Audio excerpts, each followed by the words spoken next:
उदयपुर गांव में एक आलसी ज्ञानचंद रहा करता था। वह रोज सुबह उठता, पूजा करता, खाना खाता और सो जाया करता, जिसकी वजह से उसकी पत्नी बहुत परेशान रहा करती थी। एक दिन ज्ञानचंद भरी दोपहरी में अपनी झोपड़ी में सो रहा होता है। अरे अरे अब तो उठ जाइए जी। दैया रे दैया, आखिर कब तक यूं ही सोते रहोगे? सुबह से दोपहर हो गई है जी, उठ जाइए, जाकर अपने खेत देखाइए ना। इस बार की भी अपनी फसल अच्छी नहीं हुई है। हाँ। अरे अरे क्यों तंग करती हो भाग्यवान? है ये मेरे सोने का समय है। हाँ, मेरा राहु बता रहा है कि अभी बाहर जाना मेरे लिए शुभ नहीं होगा। हाँ, अभी खेत में जाऊंगा तो जरूर कोई अपशगुन होगा। हाँ, तुम एक काम करो भाग्यवान, मेरे लिए भोजन ले आओ, मुझे बहुत भूख लगी है। जाओ जाओ लेकर आओ भोजन। हाँ। हे भगवान, दैया रे दैया, ये कैसा आलसी पति दिया है मुझे, जिसे बस सोना और खाना ही आता है। थोड़ी देर पहले अभी तो भोजन किया था आपने और अभी फिर से। हे भगवान, दिन भर में कोई तो काम करते नहीं आप। हाय हाय, किस आदमी के साथ बन गई मैं। दैया रे दैया। ये देखिए जी, मैं आपके लिए भोजन ले आई हूँ, अब तो उठ जाइए ना। अरे वाह वाह, कितनी अच्छी खुशबू है भोजन की। लाओ लाओ भाग्यवान, भोजन दो मुझे। वाह वाह वाह, आज तो तुमने गुड़ का चूरमा भी बनाया है। अरे वाह वाह वाह। अरे वाह भाग्यवान, मजा आ गया। बहुत ही स्वादिष्ट भोजन बनाती हो तुम तो। हाँ, अरे वाह वाह, तुम्हारा तो कोई जवाब ही नहीं है भाग्यवान, बहुत ही मजेदार। हाँ। दैया रे दैया, वो सब तो ठीक है जी, लेकिन अभी आप बाजार से थोड़ा अनाज ले आइए। घर में अनाज खत्म होने को है, ऐसे में मैं क्या भोजन बनाऊंगी? क्या कहा भाग्यवान? अनाज खत्म होने को है? अच्छा अच्छा, ले आऊंगा कल सुबह जाकर। अभी बाहर जाना अपशगुन होगा। हाँ, अभी तो तुम्हारे हाथ का स्वादिष्ट भोजन खाकर मुझे बहुत थकान हो गई है। अभी मैं भाग्यवान ऐसा करता हूँ कि सो जाता हूँ। अच्छा, मैं सोता हूँ। दैया रे दैया, हे भगवान, आपको तो दिन भर सोने के अलावा कुछ नहीं सूझता। जब देखो तब आलस। मैं बहुत तंग आ गई हूँ आपसे। अगर ऐसे ही चलता रहा तो मैं अपने मायके चली जाऊंगी। हाँ, बता देती हूँ आपको। अच्छा अच्छा, ठीक है भाग्यवान, बाद में सोचूंगा इस विषय के बारे में। अभी मुझे नींद आ रही है। हाँ, तुम मुझे सोने दो। हाँ। जिसके बाद ज्ञानचंद खर्राटे लेता हुआ सो जाता है। अगली सुबह एक साधु महाराज ज्ञानचंद के घर भिक्षा मांगने आते हैं। अरे कोई है? साधु को भिक्षा दे दो, भिक्षाम देहि। अरे साधु महाराज, क्या चाहिए आपको? बताइए मुझे, मैं अभी लाकर देती हूँ। हाँ। बेटी, मैं काशी यात्रा से लौटा हूँ, मुझे बहुत भूख लगी है। अगर खाने को थोड़ा भोजन मिल जाता तो थोड़ी शांति मिलती बेटी। अरे हाँ हाँ, क्यों नहीं साधु महाराज, आइए आइए, हमारी झोपड़ी में आइए ना, मैं अभी आपके लिए भोजन लेकर आती हूँ। हाँ। अरे क्या हुआ भाग्यवान, क्यों चिल्ला रही हो? अरे मुझे मेरी नींद से जगा दिया तुमने।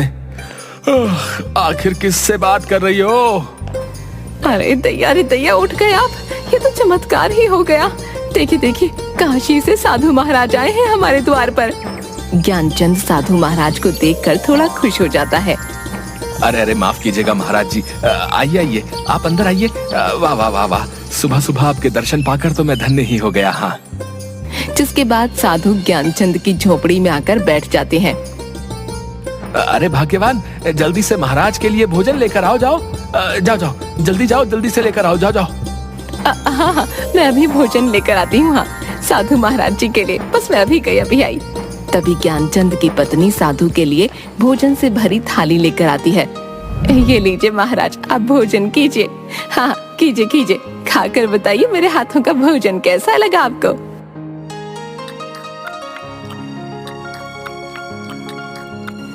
अरे वाह वाह, बहुत ही स्वादिष्ट भोजन था। मेरी तो आत्मा ही तृप्त हो गई बेटा। सच में तुम्हारी पत्नी के हाथों में तो मां अन्नपूर्णा का स्वाद है। बेटी बहुत खूब, मैं बहुत खुश हुआ। इसलिए तुम कोई भी मुझसे एक इच्छा मांग सकती हो। तभी ज्ञानचंद ये सुनकर खुश हो जाता है। क्या सच में महाराज आप मेरी एक इच्छा पूरी कर सकते हैं? अगर ये सत्य है महाराज तो मुझे वरदान दे दीजिए कि मुझे जीवन में कभी कोई कार्य ना करना पड़े महाराज। मैं पूरा जीवन आराम करके ही बिताना चाहता हूँ। हाँ। ये बात सुनकर साधु महाराज थोड़ा हैरान हो जाते हैं। ये तुम क्या बोल रहे हो बेटा? ये मनुष्य जीवन है। मनुष्य को अपना जीवन व्यतीत करने के लिए अपने दैनिक कार्य तो करने ही पड़ते हैं। तुम्हारी ये इच्छा सृष्टि के नियम के विरुद्ध है बेटा।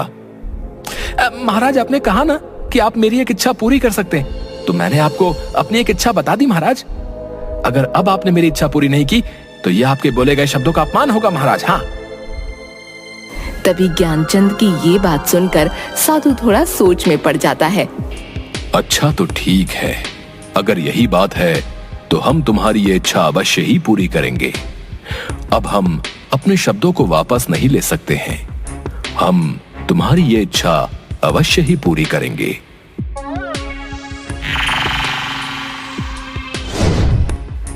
डरो मत, ये जादुई राक्षस है। ये तुम्हारी हर इच्छा पूरी करेगा। तुम्हारी इच्छा है कि तुम जीवन में कभी कोई कार्य न करो, तो ये जादुई राक्षस तुम्हें कोई कार्य नहीं करने देगा। तुम्हें जो भी कार्य करवाना होगा ये जादुई राक्षस कर देगा। लेकिन याद रखना, इस जादुई राक्षस को तुम्हें हमेशा किसी न किसी कार्य में ही व्यस्त रखना होगा, क्योंकि जिस दिन इस राक्षस के पास करने को कोई कार्य नहीं होगा ये तुम्हें ही खा जाएगा।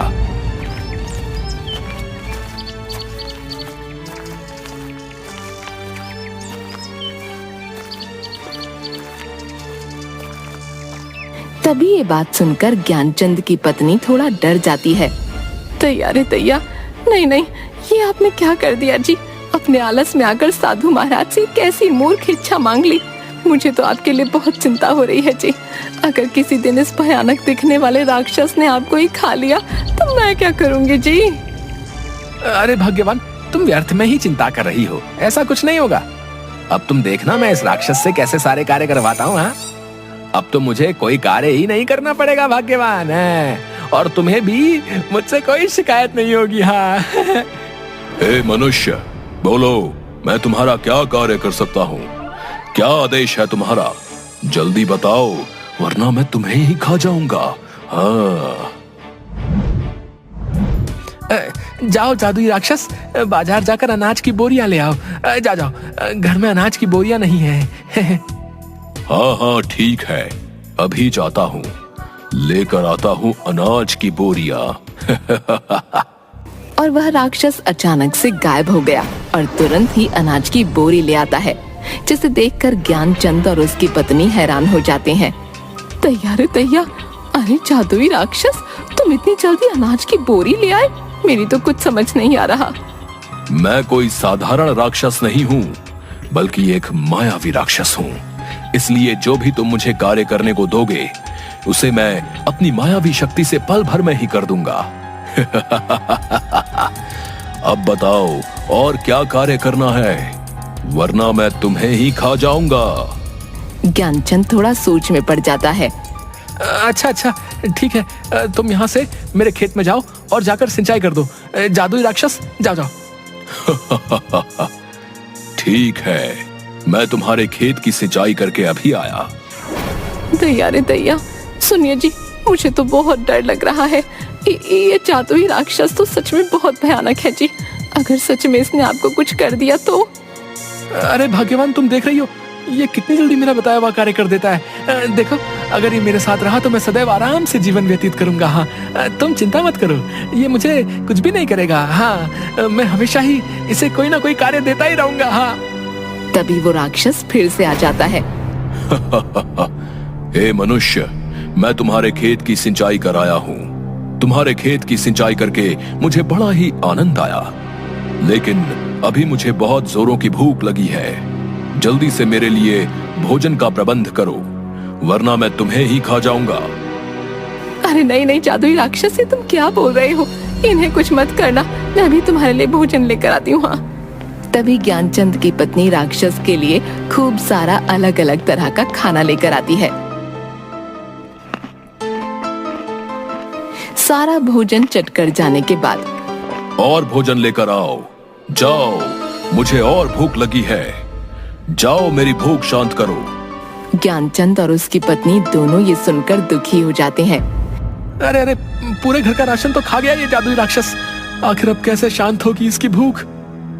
तभी उसकी पत्नी घर के बाहर लगे एक तुलसी के पेड़ के पास जाती है और बहुत बड़े पतीले में जिसमें खूब सारा दूध रखा होता है उसमें उन तुलसी के पत्तों को डाल देती है और उस दूध के पतीले को राक्षस के पास लेकर जाती है।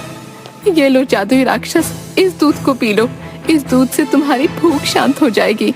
जिसके बाद राक्षस सारा दूध पी जाता है और एक लंबी डकार लेता हुआ हाँ भाई, अब आया मजा। अब मेरी भूख शांत हो गई है। वाकई ये दूध बहुत ही स्वादिष्ट था। आनंद आ गया। अच्छा बताओ, अब क्या कार्य करना है तुम्हारा? जल्दी बताओ, वरना मैं तुम्हें खा जाऊंगा। अब ज्ञानचंद उसे कोई ना कोई काम बता देता और राक्षस झट से कर देता। लेकिन एक दिन ऐसा आया जब ज्ञानचंद के पास उस जादुई राक्षस को बताने के लिए कोई काम नहीं था। ऐसे में ज्ञानचंद बहुत दुखी हो गया। अरे भाग्यवान, ये मैंने क्या आफत अपने गले में डाल ली है। उस राक्षस को मैं जो भी काम देता हूँ वो राक्षस उसे बहुत शीघ्र ही कर लेता है। आज तो मेरे पास उसे देने के लिए कोई काम भी नहीं बचा। अब ऐसे में तुम ही बताओ मैं क्या करूं। लगता है आज तो मुझे वो राक्षस खा ही जाएगा। हाय भाग्यवान, अब मैं क्या करूंगा। अब तो मैं तुम्हें छोड़कर उस राक्षस के पेट में जाने वाला हूँ। हाय हाय हाय। दैया रे दैया, आप चुप हो जाइए जी। मैंने आपसे कहा था वो जादुई राक्षस बहुत भयानक है, लेकिन आप चिंता मत कीजिए। मैं उस जादुई राक्षस को आपको कुछ नहीं करने दूंगी। हाँ, लेकिन आपको भी मुझसे वादा करना होगा। आज के बाद आप अपने सारे काम खुद ही करेंगे। हाँ। अरे हाँ हाँ भाग्यवान, मैं वादा करता हूँ आज से अपने सारे कार्य स्वयं ही करूंगा। हाँ, लेकिन तुम मुझे उस राक्षस का भोजन बनने से बचा लो भाग्यवान। अच्छा अच्छा ठीक है। अब आप देखना मैं उस राक्षस को आज कितना महत्वपूर्ण कार्य देती हूँ जिसे वो जादुई राक्षस कभी पूरा नहीं कर पाएगा। तभी वहाँ पर राक्षस आ जाता है और ज्ञानचंद से, हे मनुष्य, बताओ मुझे आज क्या कार्य करना है। जल्दी बताओ, वरना मैं तुम्हें ही खा जाऊंगा। अरे दैया, ओ जादुई राक्षस, आज मैं तुझे काम देती हूँ। मेरी झोपड़ी के पीछे एक मोती नाम का मेरा प्यारा कुत्ता रहता है। तुम जाओ और उस मोती की दुम को सीधा कर दो। जब तक उस मोती की दुम सीधी नहीं हो जाती तुम यहाँ वापस मत आना। हाँ। अच्छा ठीक है, मैं अभी जाता हूँ और उस मोती कुत्ते की दुम को सीधी करके अभी आता हूँ। अरे भाग्यवान, ये क्या काम दिया तुमने उस जादुई राक्षस को। तुम देखना, वो अभी मोती की दुम सीधी करके आता ही होगा। हाँ, अब तो वो मुझे खा ही जाएगा। हाँ।